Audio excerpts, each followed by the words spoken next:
You're listening to Himalayan Adventure by Vaile. Chapter 27. Standing on the mountainside in a blizzard in the middle of the night, Abby hugged Pemba with relief. "You see what happens when you leave Shangri-La," she exclaimed. "Buried in a landslide and then an avalanche. You're cursed. The council should ban you from ever leaving again." Zaw gave him an awkward pat on the shoulder.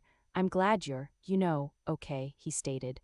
"And I take back all those comments about you having an easy run of things." "I was wrong about that. You mean because I got buried in an avalanche again?" Pemba asked. "No, I mean because you were stuck down there with that girl named Isabelle," Zaw replied. "I spoke to her on the sat phone. She sounds like a real pain in the backside. How can you stand to be around her for more than a few minutes? She's so pushy." Pemba laughed and said, "I've had a lot of practice being with pushy people. So I'm used to it." "That's not a nice thing to say about Abby," Zaw chided. Abby shook her head. "He's not talking about me, you idiot," she retorted. Kang was talking to the Yeti doctors about what to do next. The key question was whether it was necessary to take any of the humans back to Shangri-La. A human that was able to climb back down on its own should be revived and left to return to wherever it came from. Taking humans back to Shangri-La was a solution of last resort. "There's no justification for taking anybody other than the ones named Nikki Zipster and Tom Burnmaster back to Shangri-La," Penny said. "Their injuries are significant and they will die if we leave them here. They need immediate medical attention and only Shangri-La can provide it. But the teenagers and the giant islander man don't need to go. As far as I can tell, they're perfectly healthy. There's no reason why they can't climb down the mountain on their own." Pemba overheard the conversation. "The teenagers don't have any climbing experience," he explained. "Neither does Gulbenkian. I don't think they should be left here to climb down on their own." "If they have no climbing experience, then how did they get here?" asked Penny. "It's not an easy climb up to the glacier. Burnmaster guided them the whole way," Pemba replied. "Nevertheless, they clearly have some climbing experience," Penny concluded. "That means they can probably climb down just fine." Pemba shook his head. "I disagree," he said. "In any event, they shouldn't be left to climb down in this weather. I don't see any justification for taking them back to Shangri-La," declared Penny, looking at Kang. Kang turned to Vaile, the other doctor. "What do you think?" he asked. "I agree with Penny," Vaile said. "Besides, questions will be asked if we return to Shangri-La with 4 uninjured humans. I'm not sure it's ever been done before." "It's totally contrary to the credo." Kang nodded. "That's true," he remarked. Pemba wasn't letting this go. "I'm not sure how much you've been told about the situation," he said, "but Shangri-La is at least partly responsible for Burnmaster and his companions coming to Nepal.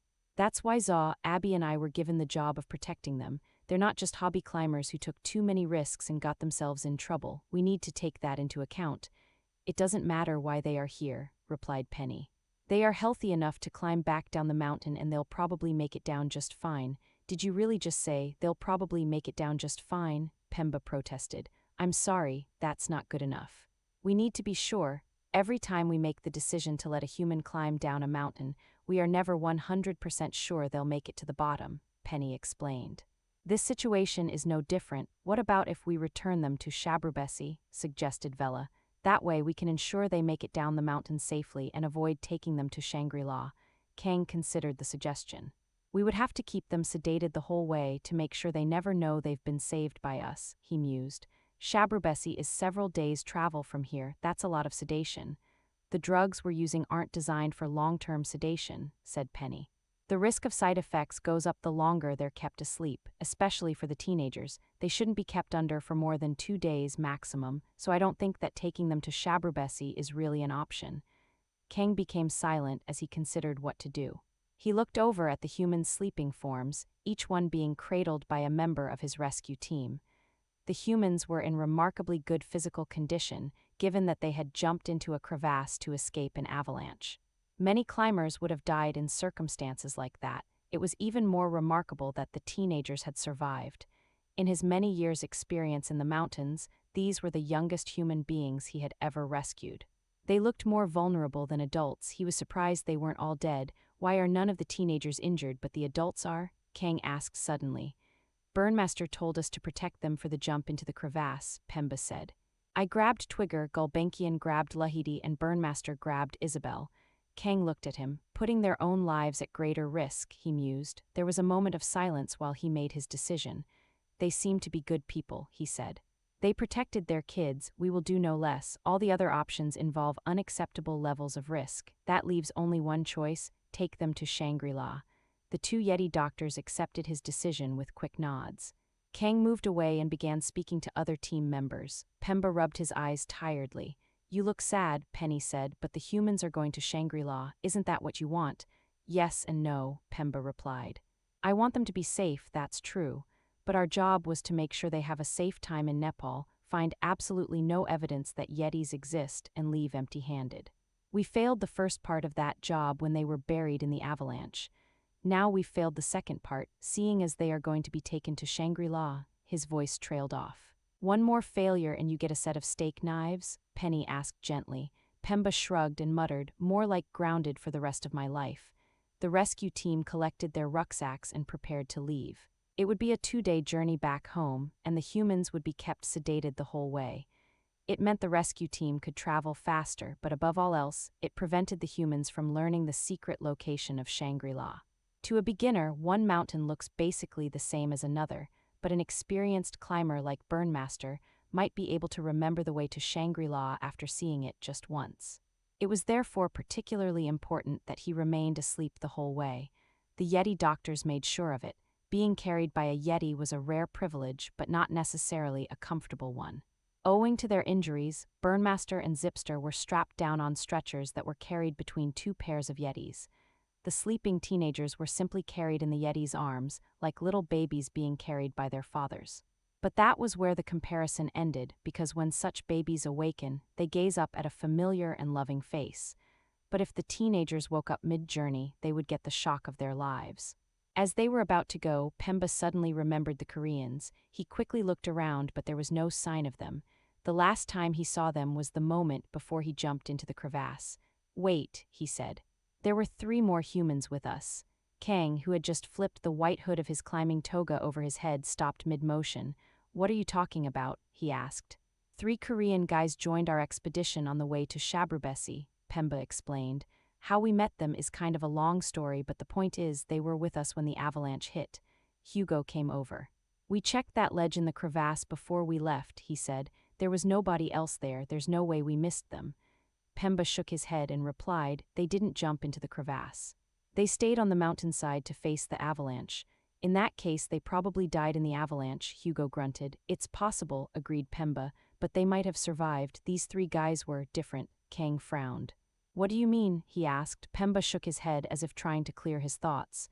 They were big, for starters, he said, built like tanks and really, really hairy. What? Kang asked.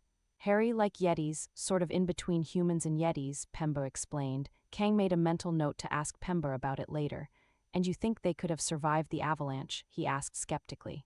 I think we owe it to them to look, Pemba replied. You see, they saved my life last week. They pulled me, Burnmaster and the others out of a landslide. That's how I met them. Kang nodded. He instructed Hugo, Gunter and Zimma to spend a day searching the path of the avalanche. His parting instruction to them was, if you can't find any trace of them after that time, stop looking and catch up to us. The loss of 3 members of the rescue team meant either Abby or Zaw had to carry one of the teenagers all the way to Shangri-La. Zaw didn't volunteer but was given the job of carrying the sleeping Isabelle. I like her better this way, he commented to Pemba. She's much quieter and no irritating attitude. Pemba laughed. The group returning to Shangri-La bid farewell to Hugo, Gunter and Zimma, then set off in an easterly direction, moving with powerful strides through the knee-deep snow. Their human cargo slept through the experience oblivious. The blizzard enveloped the troop, and then they disappeared in the Himalayas. The terrible weather suited the rescue team's clandestine purpose perfectly. It allowed them to travel through the night and part of the following day without any fear of detection. They were invisible at any distance greater than 20 meters, and the blizzard erased their tracks in minutes. Yetis were by their nature sneaky creatures, but snowstorms made it that much easier. Pemba's twisted ankle was too sore to walk on, so Abby carried him. Even if he had been perfectly healthy, he wouldn't have been able to keep up with her. She was a girl, he was a boy, but there was no embarrassment. The simple fact of the matter was that Yetis were faster and stronger, and the rescue team had no interest in being slowed down by human pride. About 24 hours after they left Yala Peak, Kang got a call on his sat phone. He switched the sleeping Twigger, whom he was carrying, to one arm and answered the call. His muscular legs continued to pound through the snow as he listened to the phone in silence. A look of surprise crossed his furry features, then he grunted an acknowledgement and hung up. Abby was walking beside him, carrying Pemba. "Hugo and the others?" he asked. "Yes," Kang replied. "They found the 3 Koreans, injured but alive. They're bringing them to Shangri-La now." He was quiet for a while, then added, "And Hugo confirmed what you said." "What I said?" asked Pemba. "You said the Koreans are a bit different." Hugo agrees. "He says they seem to be more like half humans." Pemba frowned. "So if they are only half human, what is the other half?" he asked. "Monkey," Kang said in a matter-of-fact voice. He saw Pemba's puzzled expression and shrugged, adding, "That's what he said." The rescue team traveled deeper into the Himalayas. Their circuitous route took them past towering mountains, through hidden valleys and around icy blue glaciers. Eventually, the snowstorm abated, revealing countless twinkling stars high above. The rescue team traveled faster in the darkness, sure that they were undetectable and uncatchable. Kang knew the route well. It was one of the favored secret paths into Shangri-La. They ascended through 6,000 meters and kept climbing. At that altitude, the oxygen level was less than 50% compared to the air at sea level. The rescue team didn't even raise a sweat. When they were 20 kilometers away from Shangri-La, in accordance with standard practice, they stopped to check for signs that they were being followed. There was zero chance that somebody was on their tail, but rules were rules. They performed the same check with increasing frequency as they approached Shangri-La, stopping at the 15-kilometer mark, then the 10, then the 5, and after that, at every kilometer. All rescue teams did it. Nobody ever forgot. It was one of the many reasons why Shangri-La had remained a secret for so many thousands of years. When the final check was complete, Kang led the team into a dark groove that cut a path into the mountainside. Vertical granite walls that were covered in snow loomed up on either side. The yetis went in one at a time, stepping slowly and carefully. Soon the last member of the team entered the darkness and disappeared from the world. This place was unknown to Himalayan guidebooks, and only a human climber with a death wish would venture inside. Each team member knew this path like the back of their furry hand. The path led into a large cave that extended deep into the mountain. The granite walls amplified the sounds of their movement and the shuffling of their clawed feet. The tunnel snaked to the left and the right. The rock ceiling got lower and lower until it was only centimeters above their hooded heads. The path the yetis were following led to a huge underground chasm. Eons ago, a river of lava had flowed through the mountain, carving out thousands of tons of rock and removing 7 meters of the yetis' tunnel. It was like an enormous knife had taken a slice out of the middle of the mountain. Kang stopped on the edge and looked down at the ocean of blackness below. One step too many, and he would tumble into the void. Some said it was over a kilometer deep. He wasn't sure if that was true, but there was no doubt that anybody who fell down there would stay down there. There was a small shelf of rock and another cave entrance on the far side of the void. Both looked like natural aspects of the mountain's interior, but were in fact designed and built by yeti engineers hundreds of years ago. Only a yeti could make that jump. Kang's powerful legs uncoiled, propelling him across the 7-meter gap. He sailed through the air, tightly gripping the sleeping islander boy in his arms, then landed lightly on the other side and stepped into the shadowy cave. The others followed one by one, each with the same ease as their team leader. Hugo and Gunter jumped across at the same time, carrying Gulbenkian between them. The rescue team continued on in single file. They looked like a posse of hulking Neanderthals returning home from a successful hunt. The small cave led to a tunnel of uniform width and height. The floor was flat, the ceiling was gently curved, the walls were unnaturally smooth. These dimensions were the result of hard work and precision engineering, not ancient lava flows. Shangri-La was a forbidden city, and the yetis worked hard to keep it that way. Getting in without an invitation was like trying to break into a bank vault. There were 3 levels of security that everybody had to pass in order to enter. The rescue team continued down the tunnel and encountered the first level of security, in the form of a dead end against a wall of solid rock. It looked real enough, but Kang knew it was in fact 20 inches of steel plate with a rock facade. The others waited while Kang unslung his rucksack, withdrew a small electronic device, and proceeded to press buttons. There was a soft beep and the rock wall slid up into the ceiling, revealing yet more tunnel on the other side. In they proceeded, and when the last of them was inside, the door slid silently back down into place. The tunnel zigzagged along at regular intervals to the second door, another false rock wall. On the adjacent wall, Kang slid aside a concealed panel to reveal a retinal scanner. There was a time when the Yeti scientists had considered using thumbprint technology, but the reality was that their thumbs were simply too furry to make it work. Each Yeti stared into the device and waited until the machine confirmed their identity. Then the rock wall slid up into the ceiling, and the team continued along in single file. The last stage of the tunnel was illuminated by fluorescent lights in the rock ceiling. The rescue team's progress was monitored by security cameras mounted on the walls. As the Yetis walked along, the air became warmer and more humid. Pemba took several deep breaths, remembering the first time his father brought him to Shangri-La when he was 4 years old. His strongest memory of the tunnels was the sweet jungle smell of the air, like walking into a greenhouse. Coming home through these tunnels gave him déjà vu every time. 50 meters along, the tunnel opened out like the mouth of a funnel. The final door was a 10-meter-long wall of gray steel that gleamed in the pale fluorescent light. It stood between them and the forbidden city that was buried in the mountain. Here, all pretense that the tunnel was one of nature's unique creations was gone. If an uninvited guest made it this far, they knew what they were looking for, and there was no point trying to fool them. The Yetis slipped off the hoods of their white climbing togas and faced the cameras. A small monitor mounted on the adjacent rock wall flickered on and displayed the head and shoulders of a security officer, a young adult male Yeti wearing a blue toga. His face was turned aside while he talked to his supervisor, who stood off-screen.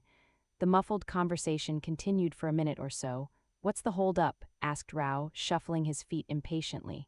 He was supporting one end of the stretcher on which Burnmaster lay sleeping. "It's because we've brought 6 back," replied Penny. "It's too many. He needs to clear it with his supervisor." Kang watched as the security officer nodded and faced the monitor. The security officer's voice sounded tinny in the small speaker, as though it came from a great distance. "Kang, we count 7 humans in your team's care," he stated. "Is that correct?" "Yes, but one is a citizen," Kang replied, waving one furry hand in Pemba's direction. "The other 6 are sedated," he added. "Must have been bad weather out there if 6 went down," the security officer mused. "It was," Kang replied. He didn't elaborate. The security officer conferred with his supervisor again and then looked at the camera. "All right, stand clear, I'm raising the door now," he said. The heavy steel door slid up into the ceiling, and then the rescue team carried their human patients into the thriving underground city of Shangri-La. That is the end of this chapter. To listen to the next chapter on YouTube or to purchase the digital ebook from Amazon, see the links in the description.